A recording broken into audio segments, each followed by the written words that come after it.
I've lived 1,000 lives. I've piloted 1,000 souls. I've killed and fought and died just for another role. This is the Happy Jacks RPG podcast, a roundtable discussion that's a mix of friendship, humor, unbridled enthusiasm, and tabletop RPG topics sent in from around the world. Just for another role.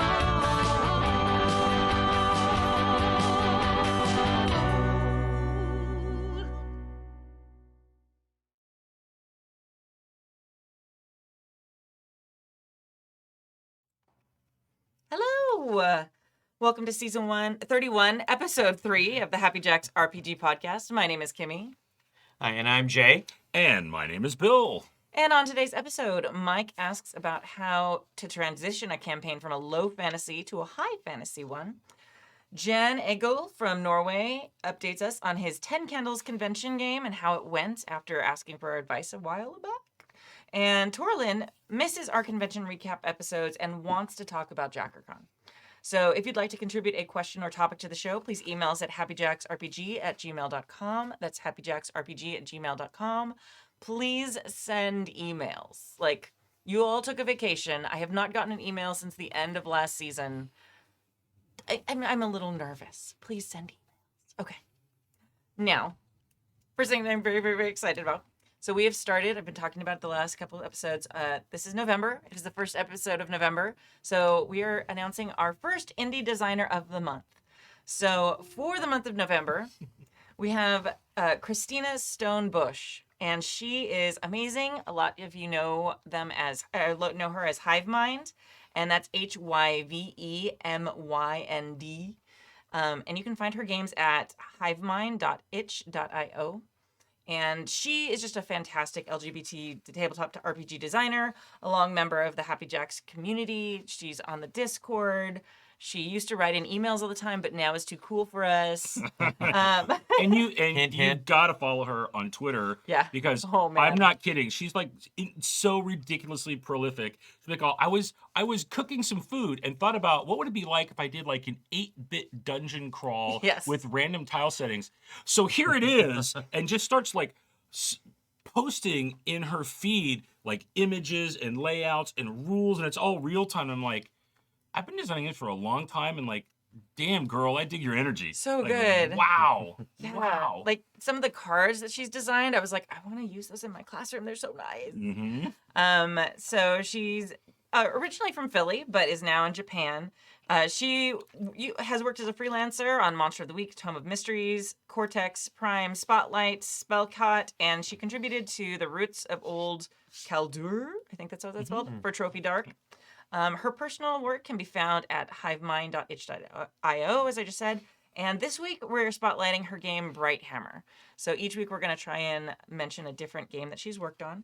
And Bright Hammer is a rules-light high fantasy game that is a single-roll D100 resolution system.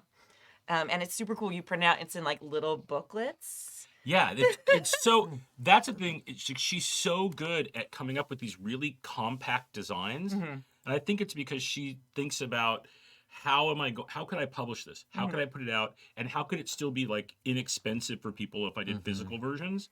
And it's really clever ways of doing that. Yeah. And yeah, the books are like super cool. The Bright Hammer stuff is really neat. Yeah, and she's got a little kid, and I just need to, like, get an instruction manual on, like, how do you design things and have a young child? How do you get that done? Yeah, it's made to print and play and pick up, and it's on her itch.io page. And Bright Hammer is like a 3 mini-zine format, so it's like basically like their wallet-sized little booklets you can print out. There's 3 of them, and it offers a rule set that encourages like free-form collaborative role play and like for like high fantasy scenarios, which is really cool. The artwork is there. It's actually like a hack of a game called Sledgehammer, which I don't know anything about. But this one's much more like appealing to me. This is much more like my brand, and it's just very cool. And there's like badass woman warrior on the front, which always makes me happy. So Patreons will be getting a free copy of her game Bright Hammer. Wait, what? Patreons are getting a free copy? Free copy. What? That's insane. Yes. How are you not in our Patreon? Yes.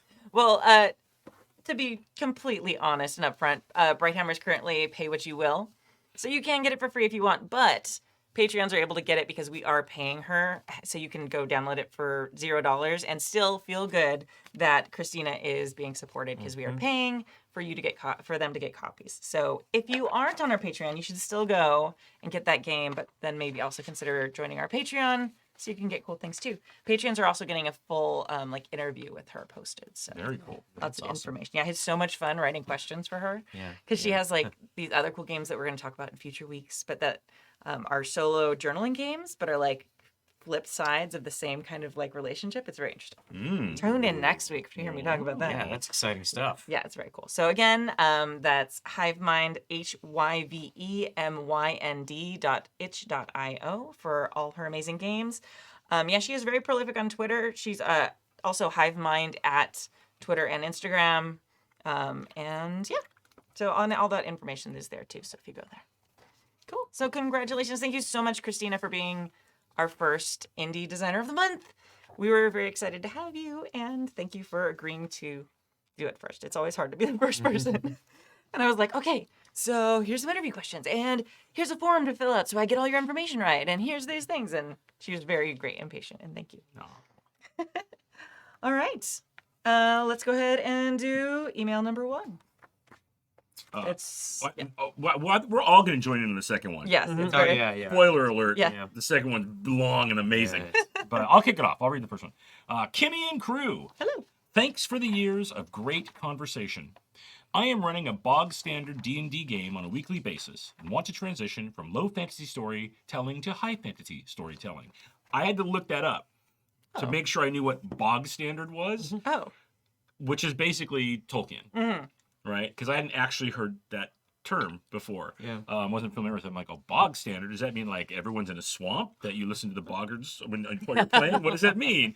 But yeah, so that's really interesting. Like, I'm glad you explained that. Yeah, it's like classic trope. It's like just classic elves, dwarves, orcs, goblins. Like it's all very classic tropey stuff. Is what bog standard. Gotcha. Oh, see, and I assumed kind of like the bog because it's like low fantasy. Oh, it must be like farmers and like there's no magic stuff. Yeah, around. Right. Like, It's that's kind what of that too. Okay. It's like both, but the things in the world are like classic standard tropes, Got right? it, And okay. they and I did some reading on it, and it talks about how like when you get out of that setting is when you break like bog standards. Like Eberron, for example, if you're familiar with Sure. that setting, is very like almost like Yeah. steampunk fantasy stuff. Where Yeah, it's like, well, hey, yeah. Warforged are cooler than elves, right? Is the vibe there. But this is like, nope, this is your like you grew up with it, you know it. You read Tolkien, you know what's going on here. But it is more but the low fantasy stuff is more like you're the hobbits Yeah. maybe. Yeah. Right? And that kind of a setting and world. exactly. Yeah.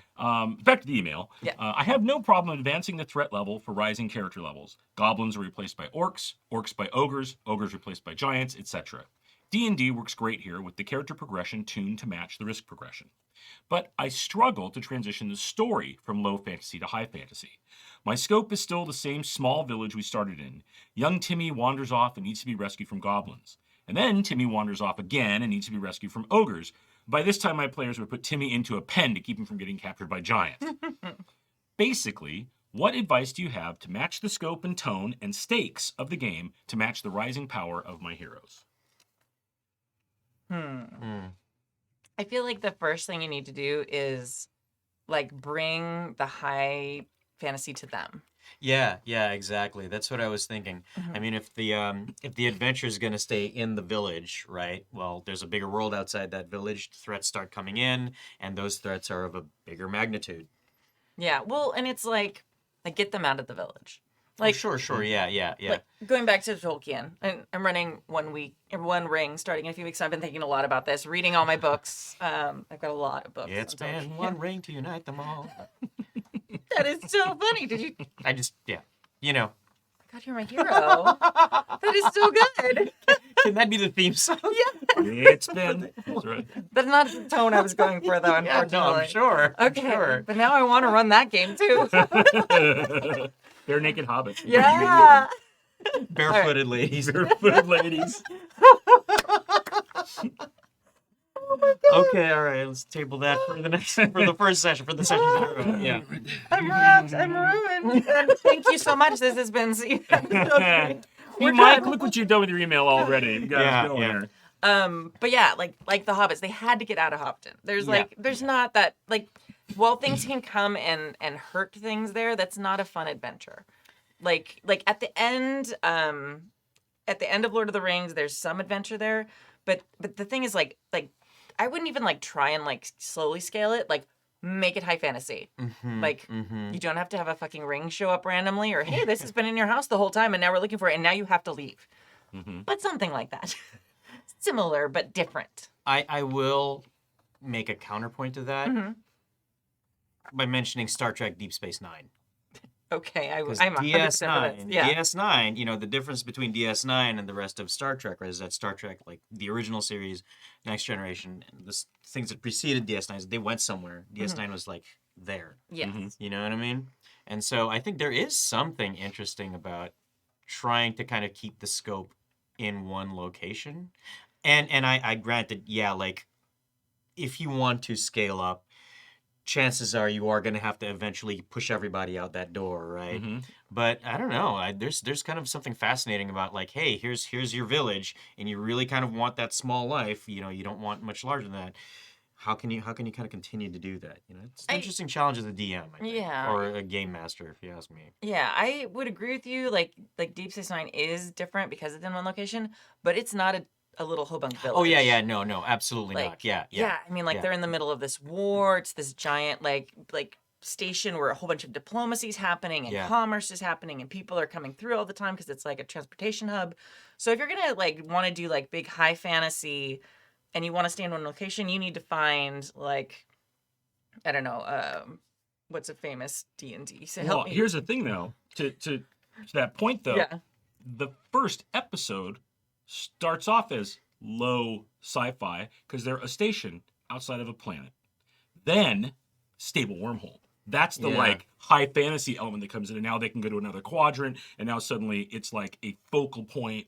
Because they were there, DS9 was like trashed, right? They left there like all okay, and I was like, oh, this is going to be kind of like old westy kind of vibe, right? Where they're establishing a station and they got a relationship with the planet, and where are they going to go with this? And it was like all boom, the ring shows up, whatever it is, like the big thing is there, and you're like, oh.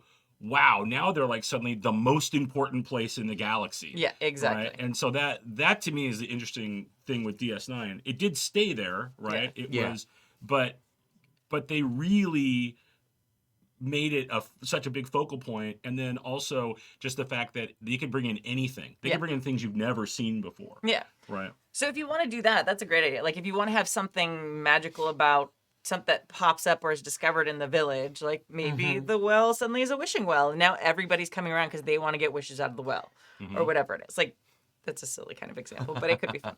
Also, thank you, James V. Waterdeep or Neverwinter are big cities in D&D settings, which I know totally. I was like, Winter Never, what is it? Like something. So thank you for that. I play D&D a lot. Actually never played D&D in like like an actual setting for D&D ever.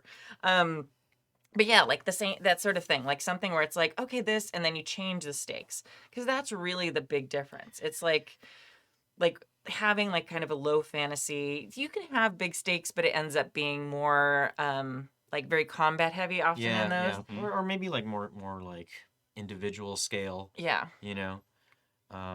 I think ramping up the stakes to make it a little more cataclysmic will certainly scale up with the PCs, right? Or not even cataclysmic. Oh, like, sure, yeah. Just like magical. Like it's like hobbits. Technically, you look at them and you're like, hey, these are different. These are magical. They're not really like, they're the most human of all the, I mean, even more than the humans almost. Like of all the races in Middle Earth.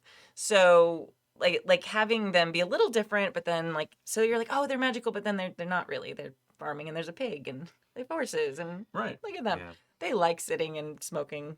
We all do that. Totally. Yeah.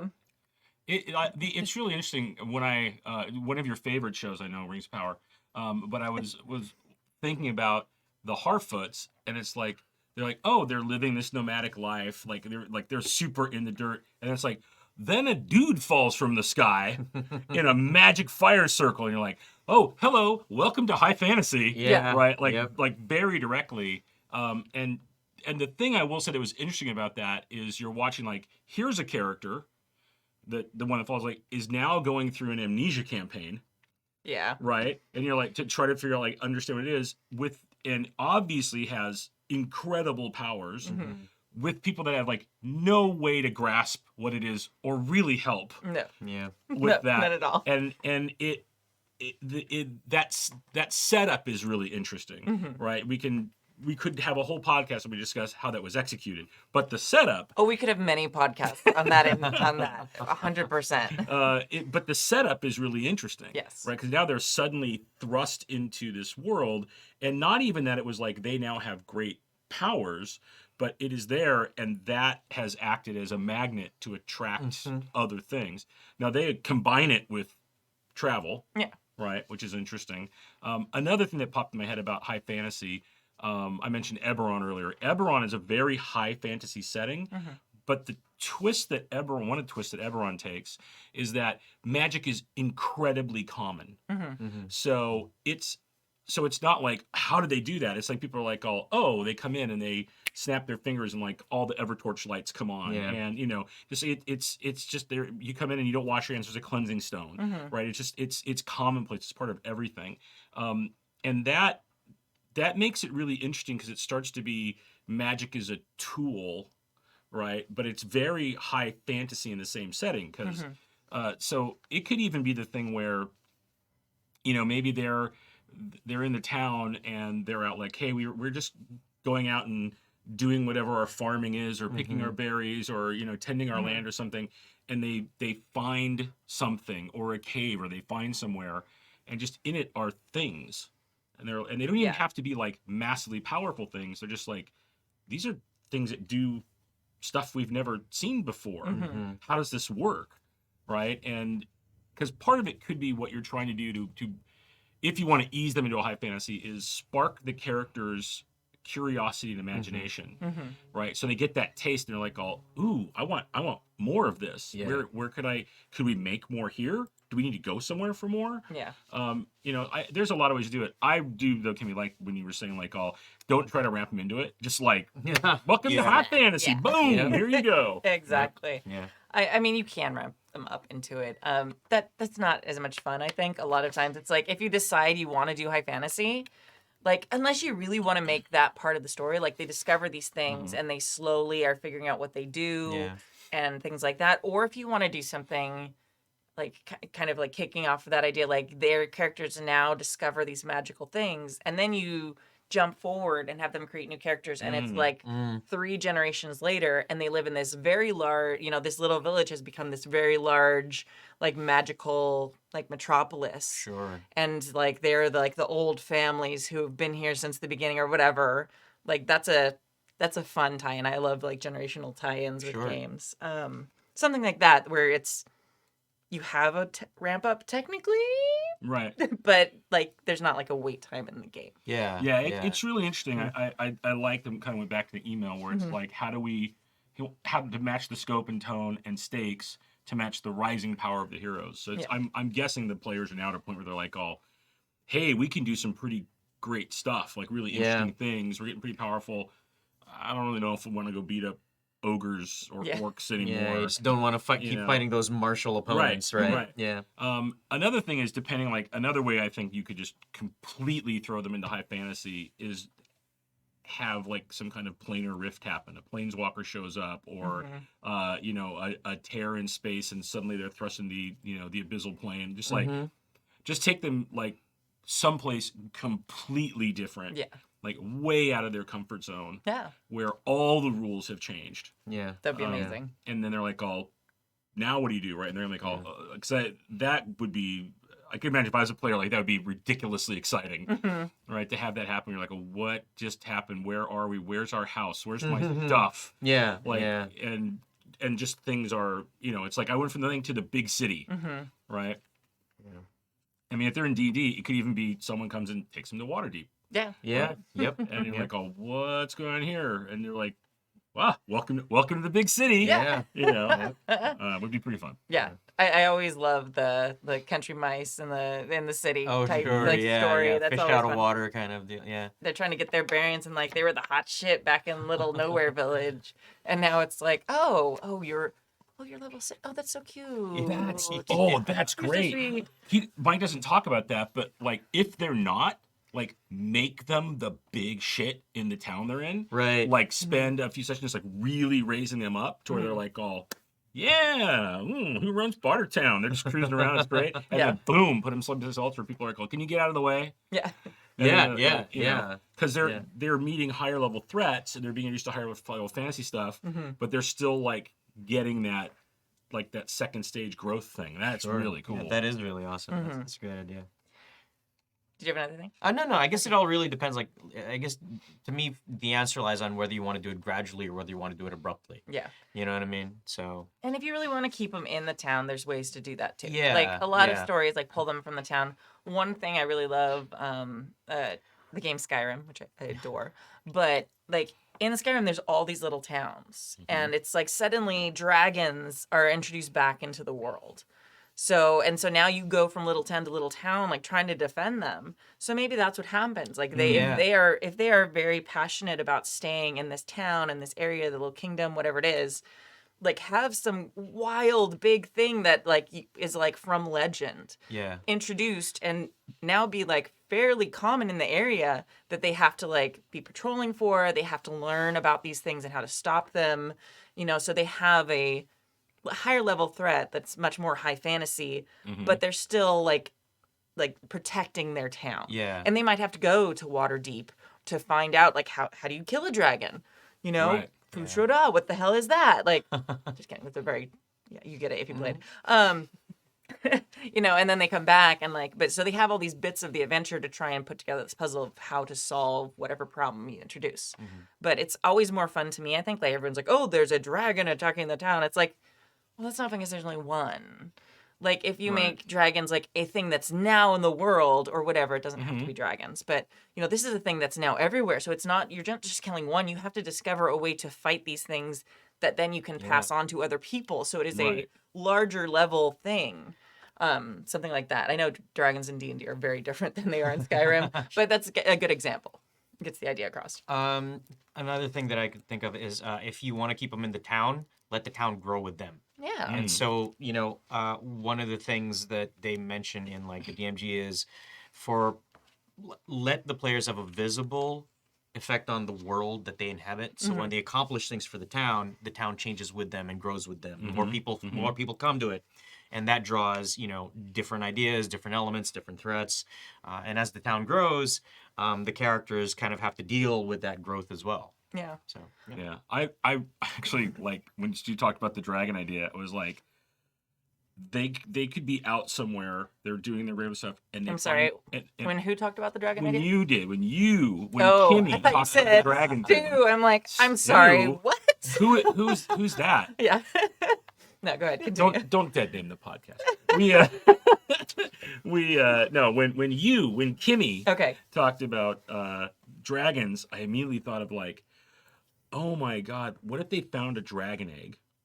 They have now some time where it hatches, they're raising everything, and then a few sessions later they go out and they find, now they know what they are, like a bunch of dragon eggs that have all opened. Yeah, shells. yeah. Shells, Yeah. right? And you're like, oh, now there's a bunch of them out there and somebody laid them. Right. Yeah. And so like Yep. it starts with them going like, oh, whoa, look at this super cool thing we got. Oh, we Yeah. got a pet. We have a pet. Oh my Yeah. god, and it's a dragon, that's crazy. And then that turns into A like, little dangerous, oh my but it's still god, we're cool. super screwed, right? And the more they see the dragon maturing and being a pet but dangerous Yeah. because it's a Eating dragon, livestock right? and like then they picking up realize, sheep, oh, yeah. there's a lot of them out there. We have to figure out how to stop that, Yeah. right? And it's a very personal hook too. I like that. Yeah. Yeah, Yeah. it's So crazy. it goes from the individual scale again Yeah, out to yeah. like the bigger, grander Yeah. world scale. Yeah. I like that. Okay, Yeah. that's good. I was gonna say something I forgot. Oh, well. Okay. Cool. Good job. Yay, go us. Thank you, Great. Mike. Thank you for the email, Mike. Yeah. Very good. And yeah. Okay. I know what it is. Okay. I loved your idea, Jay, of like building the village with the world. If you wanted to, like, obviously that's something as a GM you can just do, but there are some really great mechanics with that in a PBTA game called Stone Top, and also Free League Publishing games. A lot of their games, Yeah. like the one that Dave just ran, Vaesen. Vaesen has that, and a bunch of their games have like building on like whatever the base Yeah, town Blades in the is. Dark Blades does in the that Dark, too, yeah. right? Where you have a HQ, a location of layer, yeah. yours, and as you get experience and everything, you're dumping points into changing that and your influence and what you can do and those things. Yeah, it's really cool. I've been not sideways. I've got to be a pretty parent to the players. Everybody who's in my Eberron home campaign, which you all are on the podcast at various stages, Dave and Tyler and Kurt and Elspeth. They started in a town that was kind of near the border of a war that just recently ended, and the whole premise is like you're in the town of Atheron. It is rebuilding from the war, right? And as the players have been rising in level and rising in prestige and everything, there have been things getting added to the town and people coming into the town and trade routes getting reopened, and it's very much paralleling the player levels as they go up. To the fact where I think they kind of just realized a few sessions ago, they were like, oh, we're gonna have to go, and they still want to, like, but we're gonna have to travel to go sell some of these items. And then one of them was like, oh, this new shop opened, I'm gonna visit it, and it's like, oh, this is like a pretty powerful mage that just opened a shop here. Oh, I guess I could maybe I could just go to them with some of this stuff, right? Yeah. And that's kind of thing where I'm trying to grow it with them. But it's also exciting because they at the same time realize they're not a massive place. And they've now started to get exposed to like, oh yeah, there's this other town that you could probably go to.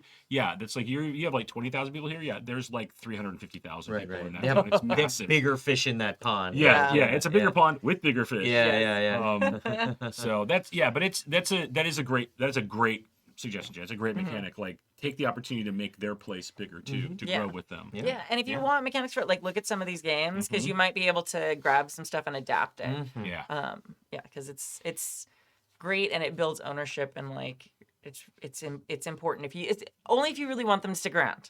Yeah. Right. Yeah. Don't give them the toy to like make improvements and then like, oh, now you're leaving. Right. Yeah. Right. And So- and the crazy thing is, check in with your players. Yeah. Exactly. Ask them what they want to do. Do yeah. you guys want to stay here? Do you want to go out and adventure in the greater world? Like, let them know. I want to be kicking us up into, transition from a low fantasy to a high fantasy.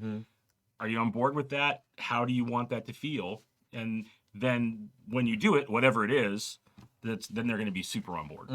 Yeah, absolutely. Awesome. All right. I'm glad I thought of that. Okay. Yeah. That's a good little addition. Yeah. All right. Mailbag number 2. And yeah, we're going to have to like, we'll split this one up. This is tag team. Yeah. Jay, you want to Yeah, start? I'll kick it. Okay.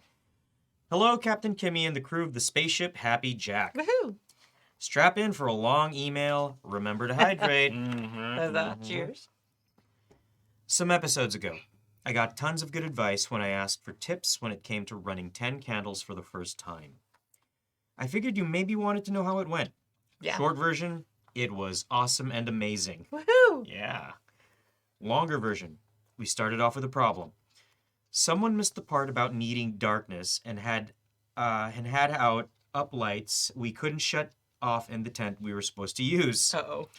In a bit of panic, I ran around trying to find somewhere else to sit, and lo and behold, what did I find?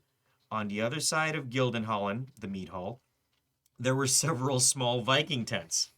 Oh yeah, so a little bit of context for this. Yeah. From before, if you missed this, so he's in Norway and he's running at a convention that was literally taking place in a big Viking hall, like a remade Viking hall. So coolest place ever to Right. run It's like games. a con during like Viking Fest or Yeah, something. yeah. At a Viking mead hall. Yeah, it's like Yeah. a whole thing. So it's not as random as it sounds in this moment. Yeah, right. Continue. Okay, so several small Viking tents. They'd been put up by reenactors and hadn't been taken down yet. So me and the 5 players crammed ourselves into the small tent, sitting on pelts on the ground. Awesome. using a small bench as a table for the candles and the old cast iron pot we used to burn our paper in. Good. It's like just amazing smart. I You can just know. stop right there and be like, greatest I game know. ever. Yeah, 10 so candles. good. Yeah, my today's game of 10 candles is in my, Yeah. 1-bedroom apartment on top of my IKEA table. Yeah, exactly. Oh boy. Outside, the wind howled and rain pelted the tent. We were a bit away from the Gildenhallen, so we could only hear the faintest of voices and laughter. None of us had ever played 10 candles, and only a couple of us knew each other. We started with a safety briefing, using lines and veils, Woohoo! and then we started creating the characters. I had not told them about the part where they had to pass the vices and virtues to others, and they loved that reveal. We ended that part with recording the message they hoped the wind would pass to someone, anyone. It was halting and giggling. Nobody knew exactly what to say. It was perfect. That's amazing. We played for over 4 hours. In the heat of the moment, I screwed up the rules a bit, and instead of just re-rolling ones when they burned a vice/virtue, I had them re-roll every die. Made things go a little longer than it should, but that didn't seem to matter to my players. And as the tent got darker and darker, the tension in the players rose. That's the best part. And how it's so good about like very slowly and organically building that tension. And there's just so many little mechanics and little design elements that just facilitate that so perfectly. Yeah.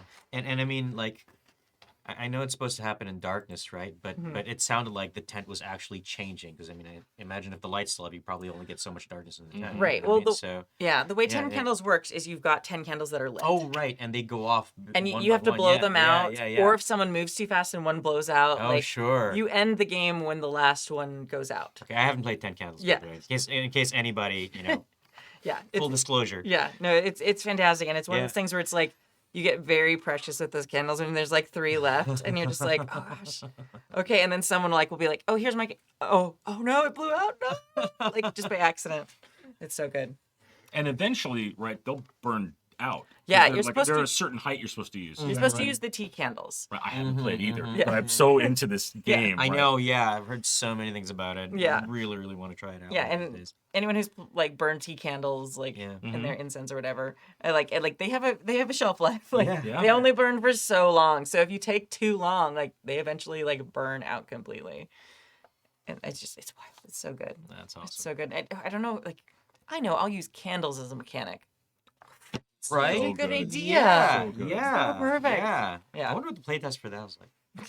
Oh, these voters. Yeah, like voting taper candles are super long. These things aren't just gonna Like, work. Hour 16, like, Yeah. oh god, get somebody, please. Yeah. Or they use like courting candles. They use those like church Oh, birthday good candles. Lord. Yeah. Yeah. Oh, we're immortal. This is the best. Yeah.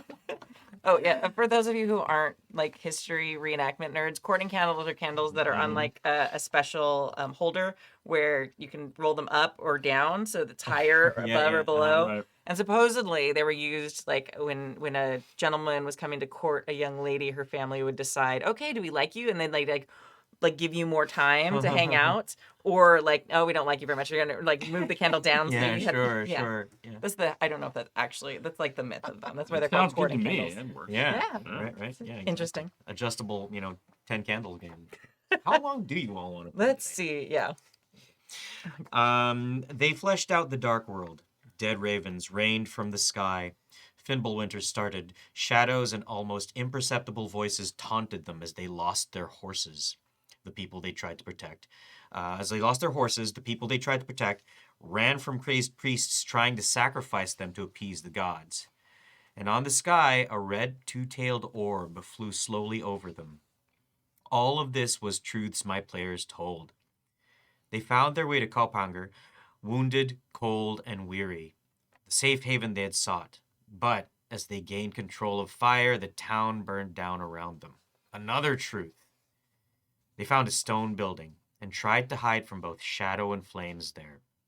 When something tried to get into the building, they found a trap door down to a tunnel. A tunnel lined with skulls that turned to watch them as they ushered the few remaining villagers they tried to protect down the tunnel. Bugs started appearing, a swarm of creatures that pushed them to the limit, until they ended up in a larger room far underneath the city, A room filled with treasures pillaged from far away, silks and spices, oil and weapons. The party found ceremonial mead. They used the oils and spices to paint runes upon their foreheads and turned to the only entrance. Shadows trickled in, taking shapes of people they had known, people who had died during the trip, people they had lost. And with a shout for Odin, Thor, Tyr, Freya, and even Loki, for Valhalla and the ends of the world, they charged the shadows. The little lost dancer girl with her tiny dagger, the serf who had grown to a leader holding his shield and axe, the golden-haired girl who just wanted to be loved, the grizzled and traumatized warrior, and the stoic sheep herder. They took their last stand there.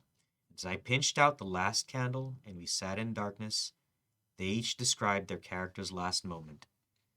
The final sound the serf heard was his father, calling from beyond, telling him how proud he was. After a couple of seconds of silence, I started the recording they had done earlier, and the giggling, unsure voices rang out in the darkness. The only thing other sound was the wind and the rain against the tent, and the players started applauding. That's a first for me. Okay. Yeah, Wow. wow. Yeah, Yeah, exactly. yeah, Like, I'm wow, applauding. yeah. I'm getting I like got first. tears. Amazing reading. I know. Amazing. Because I'm there. I've got goosebumps right now I like hearing got the tears. story of this game. Like, oh my Oh god. my god, that was, it was just a journey, you know? Yeah, I need this, Wonderful. and I need you to do the audio reading of it, like Oh, the sure. audiobook version. Damn. Okay, that was very good. Okay. Whew. All right. Yeah. Amazing. Like so cool sounding. Yeah. Right, here- Just all the story. Yeah. elements and stuff, yeah. Here, we'll talk about it. Go ahead and finish the email. It was such a great experience. Horrifying in the best way, made worse by the players' truth by truth. Things just flowed. At one point, I was describing how black shadow or smoke was rising from a corpse that started moving. I dragged my hands over my face to show, and a couple of players screamed. Did you do that on purpose? Did you plan this? One of the masked men pointed to my face. I had been pinching out candles with my fingers and handling an old cast iron pot. I did not realize my hands were full of soot, and as I described the shadows rising from the corpse, I'd inadvertently painted myself in the same way, stealing that idea. Is intense. Oh my Like, god. yeah, I'm totally doing that Stealing on purpose that at some point. idea. Yeah, That's yeah. amazing. Oh my god. Wow, if you're still reading this, have a drink. Yeah. Yeah, I need a scotch. Forget a water. I know. God. Wow. So good. I messed up the rules. I probably talked too much at times when I should have let my players talk. And it was still the most amazing roleplay experience I've had. And I'm lucky enough that my players enjoyed it as well. I'm not sure what advice I would give other new GMs who want to run 10 candles. It might be to be even more clear than I was that the characters will die. One of my players was unused to TTRPGs, but had played a lot of board games, and that could be felt in the first couple of truths. It didn't take too long before she stopped trying to win, thankfully, because that could have been a bit of a problem. As it was, it ended up just flavoring the story in a pretty cool way. Besides that, my biggest advice is to watch Jennifer Kretschmer's video about 10 candles Yeah, Jen. on Matthew Colville's YouTube channel, optional, and just run the game, not optional. Thank you for all your great advice. If we had the budget, we would definitely fly Happy Jack's crew over for next year's Midgard Ugh. Con. That would be so awesome. Midgard Con. I know. I Just know. the name of it. Midgard Con. Perfect place to run night Yeah. times. If I'm gonna put this out there. If you bring Kimmy, she's got the right costumes to wear. You have like all of you your like rock that Midgardian. con, yeah. Yeah. Which, by the way, thanks for mentioning that, because Jen still has a couple of my costumes that I need to text her and get Oh. back. Hint, hint. Yeah, she's got some of my flapper outfits that she used for something a while ago. Anyway, continue. As it was, we had 2 Norwegian RPG podcasts do live shows there. Drager og Drotner, who improvise songs while they play, and Vertshuset, who's a more advice and discussion show. What I'm trying to say is that you people would fit in perfectly. And even if we didn't, I'd sure love to go to MidCon anyway. Yes, right? yeah. Oh, good Lord.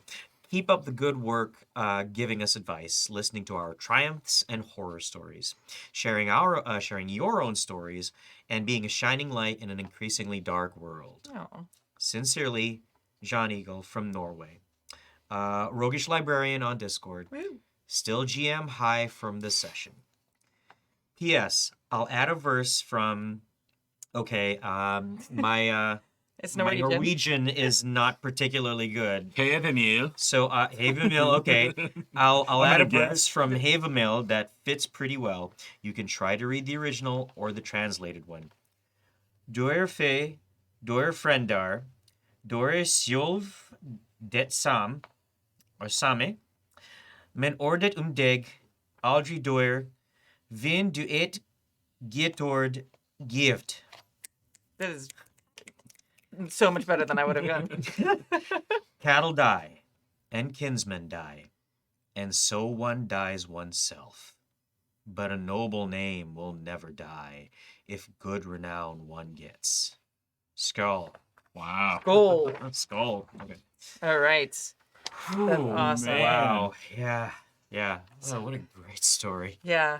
And it's amazing because like you feel by the end like and this is like the magic of 10 Candles and a lot of RPGs, but 10 Candles especially, like you can sit down with strangers at the beginning of 10 Candles. And that's exactly what they did. Like they didn't really know each other. It was a con game. Like I'm assuming they have signups and stuff. And like by the end, they were all like in it Yeah. together. Like you are surviving or not surviving is really how it works. But like you go through this together. And by the end of it, it's like you are a group who have experienced a thing. And it's just amazing. It's so amazing. It's so good. There's really something about games that in a not negative way, but tell you like the end of this game ends in failure. Yeah. Right? Because it's really freeing. I've never Yeah. played 10 Candles, but I've played a lot of Fiasco. Yeah. And you just know it's like there's a reason it has that name. Yeah. Right? And you're like, oh yeah, everything's gonna go super sideways by Yeah. the end. Yeah. Right? And so it gives you the freedom to embrace it. Yeah. Right. And yeah, I even more so after listening to this, like I super want to play it. Yeah, I was like, yeah. oh my god. We should do another one. We streamed a game of it, but it was like a while back. Like, oh man, like it was years ago.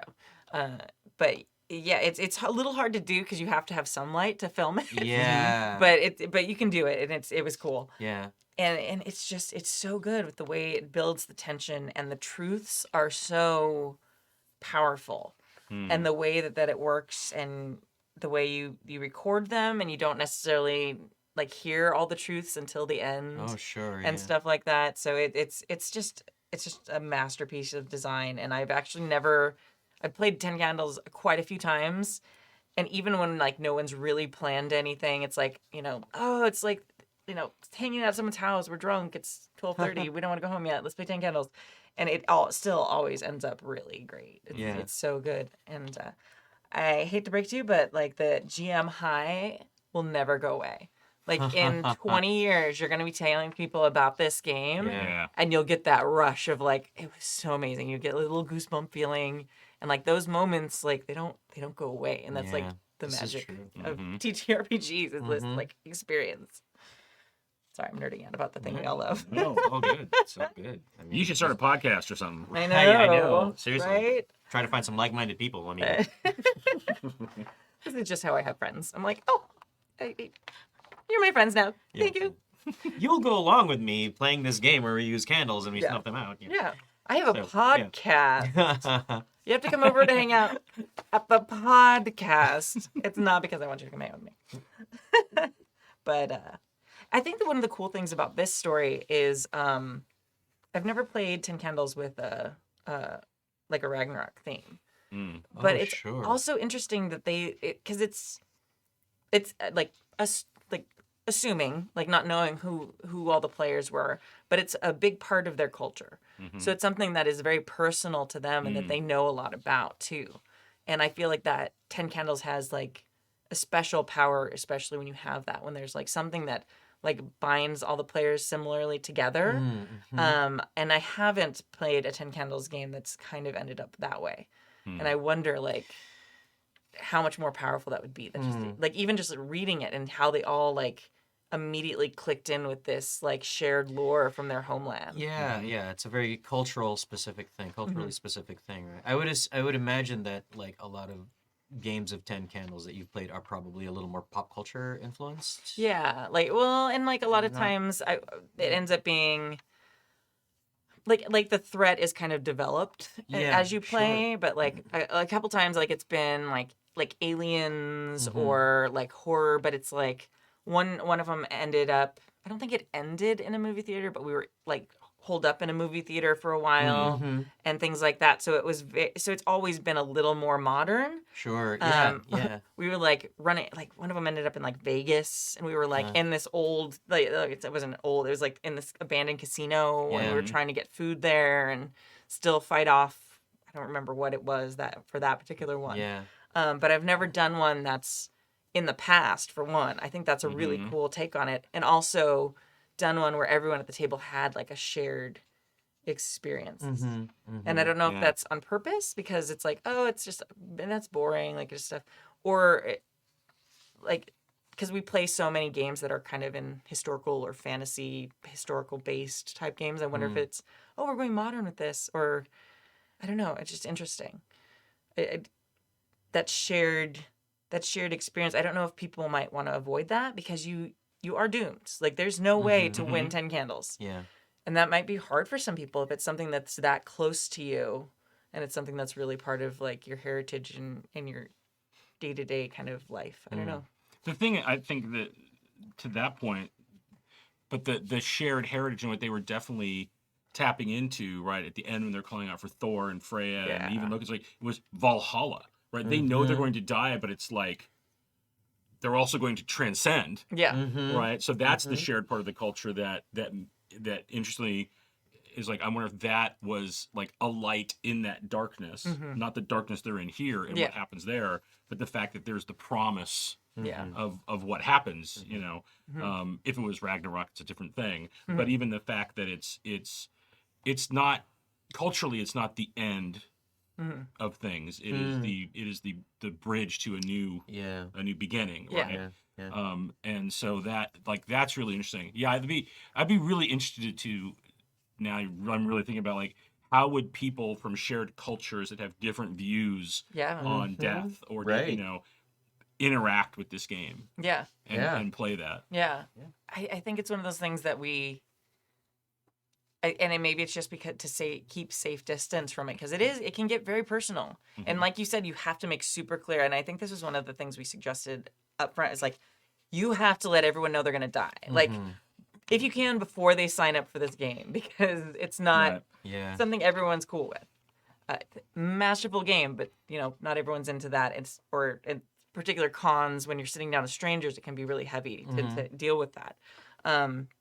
But always, like we've always, like in the games I've played, people have like made light of death or been like the macho American, no, and like going out in a blaze of glory. Like we haven't actually touched on like the religious belief elements that I can recall.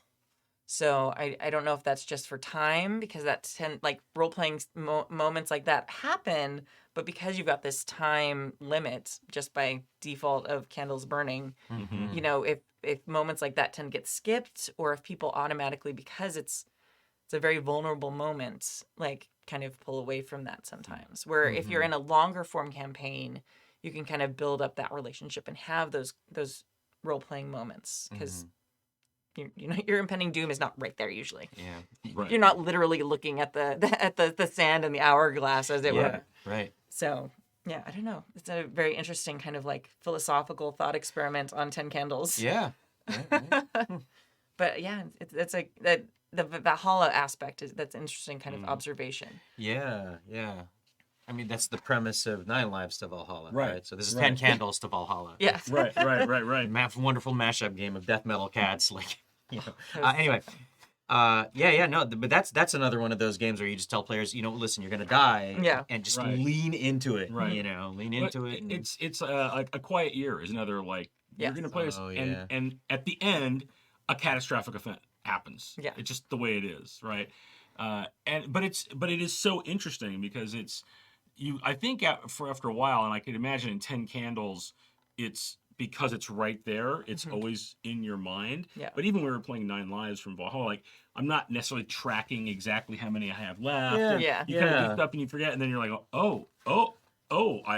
I think we're all dead. Like, Yeah, yeah. you kind of get to that Right. point, like, Yeah. Yeah. right, that was a big fight. Yeah. We all beefed it. Yeah. So that's the thing I think is also really intriguing and is so brilliant about this game design is that there's a constant visual reminder. Yeah. And you're seeing it happen, and you're like, you're 3, and you're into 2, and you're just like, Well, not Oh, even just man. the visual around it. Like literally, the darkness closes in around you. Yeah. Like the room gets darker as you play. So you just feel like this presence of darkness increasing as your doom draws nearer. It's so fucking cool. Yeah. Sorry. It's just like, especially now, like when I started playing it, I was not designing games. And I was like, oh, this is really cool. This is great. But now as a game designer, as I'm trying to come up with cool things, and I'm just like, this is so inspired. Like, and then, Right. and you're just like, was that person like, I forgot the designer, I apologize, but like, was the person like thinking, oh, okay, they're going to burn out? Or were they thinking the darkness will close in around them as Right. they play? Yeah. And you're just like, oh, that's so good. Yeah. Someday I might come up with one idea that might be that good. that's ever. that's the Yeah. whole thing you strive for when you do game Yeah. design. It's sort of that one thing One where thing. like years later people are like, oh, this, Yeah. that Yeah. thing, and you can just like, oh, what'd you do? Oh yeah, that candle mechanic, 10 candles, yeah. But Yeah. like, Everyone's like, Yeah. Yeah. Yeah. amazing. yeah. So good. All right. Last one. I guess I'll read this one. Mailbag number 3. Greetings, Kimmy and the gang. So, longtime fan, managed to work my way back to the very beginning at one point, and I am so happy that Stu is doing what he needs to do, and the podcast is continuing under new management. Kudos to you all. One thing that I always liked was the wrap-up live podcast from the various cons the Jackers would attend.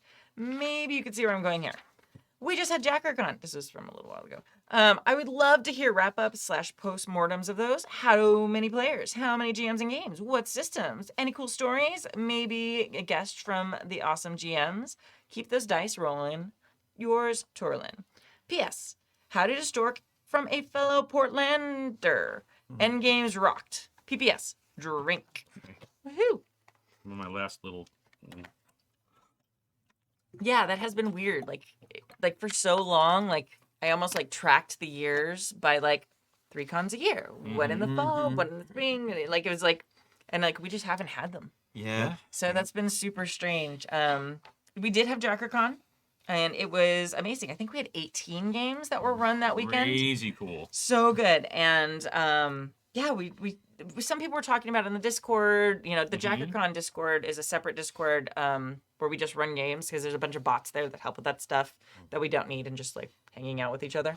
And that's up still all year, and people are still using it like often to run games there.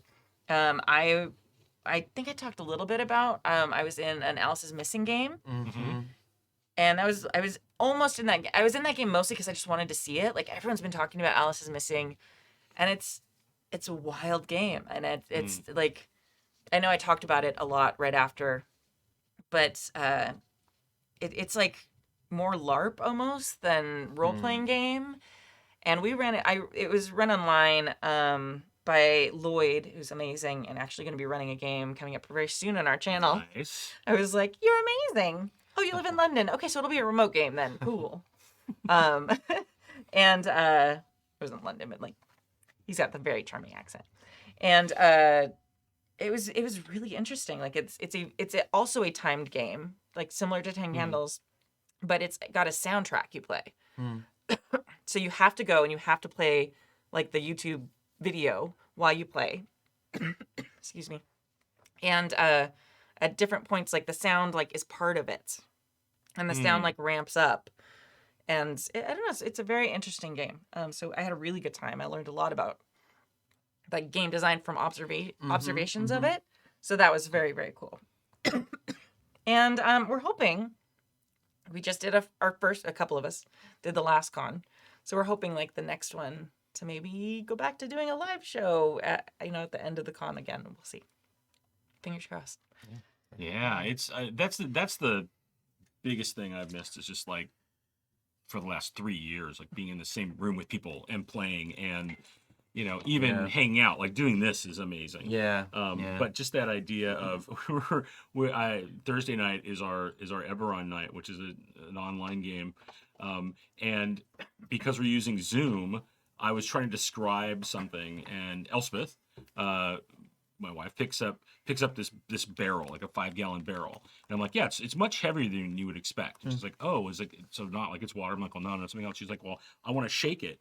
And so I said, okay, you shake it. And it goes like, but Zoom would not play that sound. It was it was reading that as being like something to ambient filter. noise or something. Yeah. It's like, it doesn't sound like anything. I'm like, no, it's just like, she's like, and she's like, I can't hear you. Zoom's filtering it. So because we're in the same house, I got up, walked over to her space where she's got that, and I opened the door, her drop sign was all, and then closed it, and then walked back over to my space, and then so she's telling everyone, it's like, oh yeah, it sounds like maracas. And I'm like, oh right, I could have just described it that way. Right. Like I Yeah, still there caught you up in go. doing it. Shaky egg, Bill. Shaky egg. Yeah. But then I was like, oh, that's what a weird thing that just would not be a problem if you're all at the same table. Yeah. Yeah. And there was like another thing that she saw in my study, and she's like, oh, what is this? I'm like, I got that to use as a mini if we ever all played in the same place, but I don't think we're gonna. She's like, it's cool, we should put it in the yard. I'm like, okay, that sounds great. But yeah, like Wait, I'm sorry. There's a mini we're gonna use that you want to put in the yard? it's a skeleton dragon. Oh. It's like this big. Thing, It was like 3 years ago for Halloween. I saw it somewhere, and it's basically a dragon, but it's a skeleton, and it looks super cool, and it's like this big. That's awesome. And I wanted to be like, Dracolich in there, right? Yeah. And people are like, ah! But I was like, yeah, that probably will never happen. So why is it just sitting in my office on a shelf? But yeah, I mean, I can't wait to go to cons and see people again, and especially. Like we're, I think, really blessed by having an amazing community, and that people have come out to cons and are like, "This is a big trip I've made," and get to meet them and put names to faces and things like that. I miss that more than anything, I think. Like I miss playing the game. It's fun running games, but like meeting people and I don't know if people have noticed I like collecting friends. But like at the last con we met this amazing guy named Dan who just jumped in on one of my Starscape games, and yeah, sure, your game ended early? I can run Starscape for 9 people at once, no problem. Jump on in. And actually ended up working great with the story. But, he's super cool, and he may come in and join us sometime and stuff like that, just because it's such a great place to like organically meet like-minded people. Sure. And when you're sitting at a table and you're running a game or you're playing a game, you can like really like, oh, you and I like the same things with gaming. It's like, oh, this is so much fun. So it's a really great way to kind of, not like audition, but like filter people. Yeah. It's like, okay, first we're all here because we like the same thing. And then as we play, you can find people who like the same things about the same thing that you like. And like doing the same way as you do. And enjoy playing the way you do. Yeah. And absolutely. It's just such a great way to make friends. It's Yeah. like when I used to go to Comic-Con and stuff, and it's like cosplayers. Oh, that's amazing outfit. Oh, that's amazing outfit. And like 45 minutes later, you're like, we're best friends now. Yeah. And you're both still saying, they're like, oh my feet hurt because I'm in heels. Why do they make all the heroes have heels? Sorry, that was very deep cut. But Going deep. yeah, that's what cosplayers like bond over. Like, what tape did you use to keep your boobs up? Like, it looks amazing. You've been here for like 5 hours. That's so good. Also, honestly, true conversation I had. Things like that. Like have like these places where we all go, like listening to podcasts. Even now, with like Discord and stuff, like.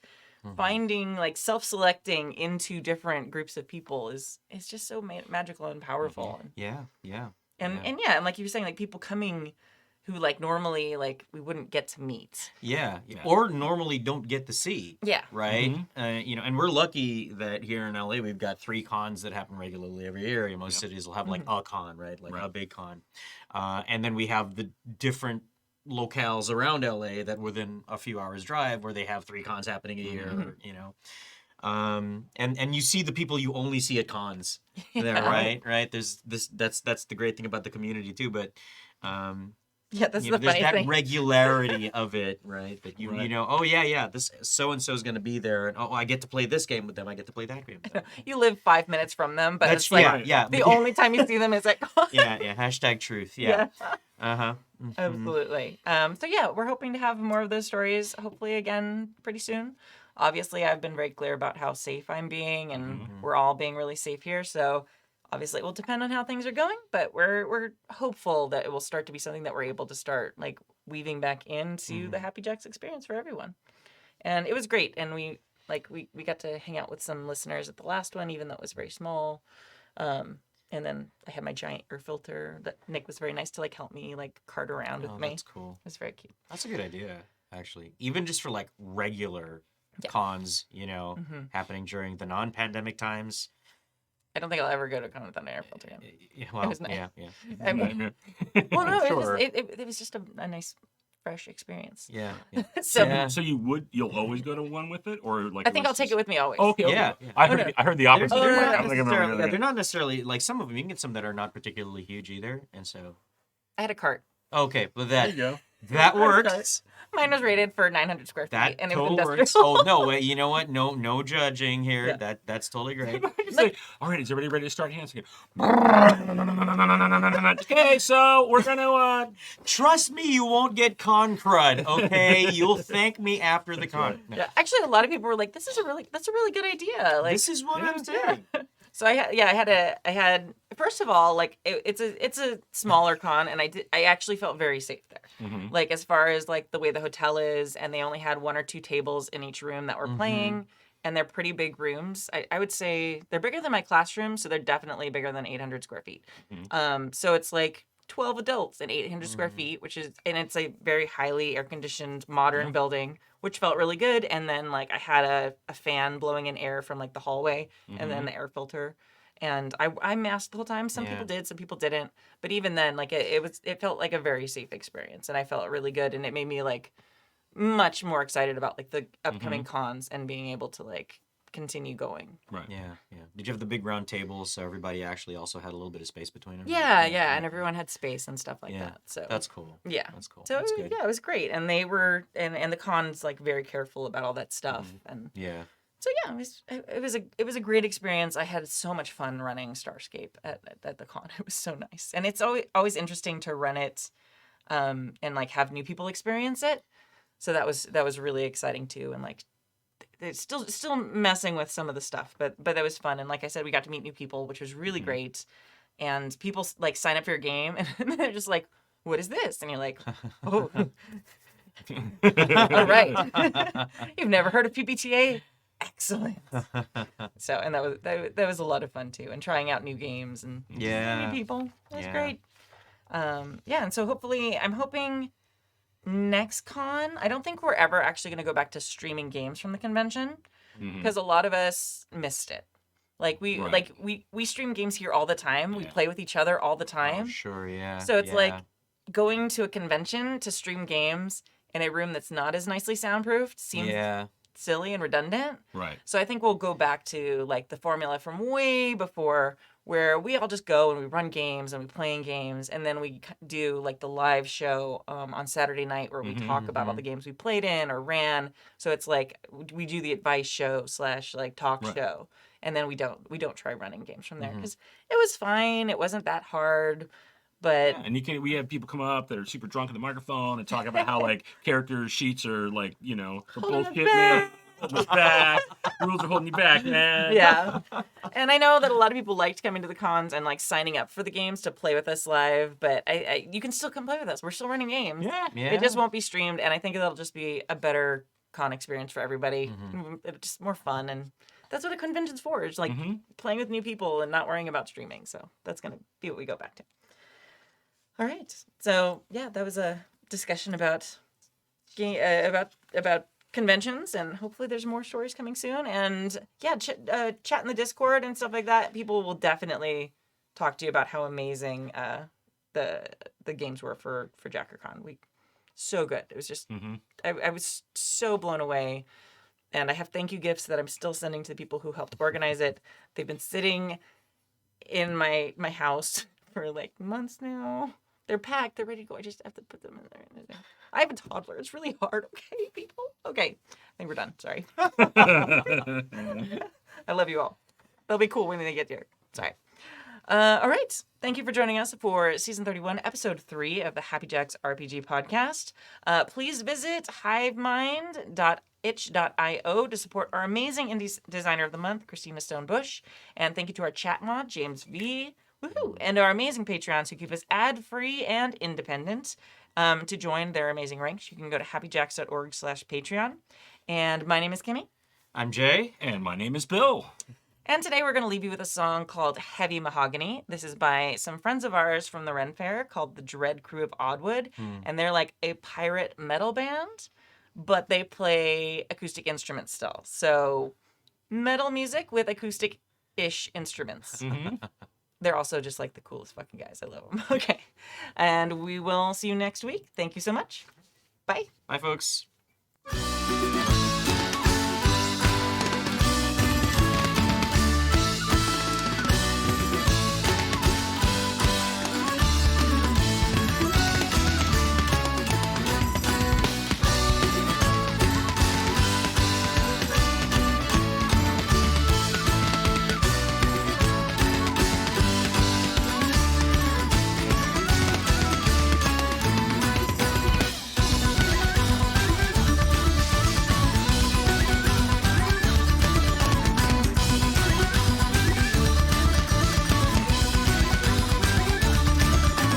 Riding on high above the mighty waves of steel. You heed the call, running all throughout your veins. You can't help but feel the two takes us all, smashing all the boundaries to the ground like a battering ram. Playing it as hard and as loud as we possibly can. Heavy mahogany dominates air, land and sea. Heavy mahogany, in our wood we trust, and we trust our way to victory.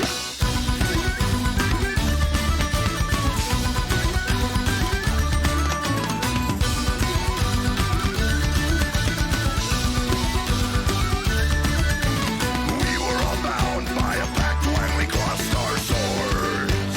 Destined to be burning deep within our hearts. We are wooden lords, and we are free.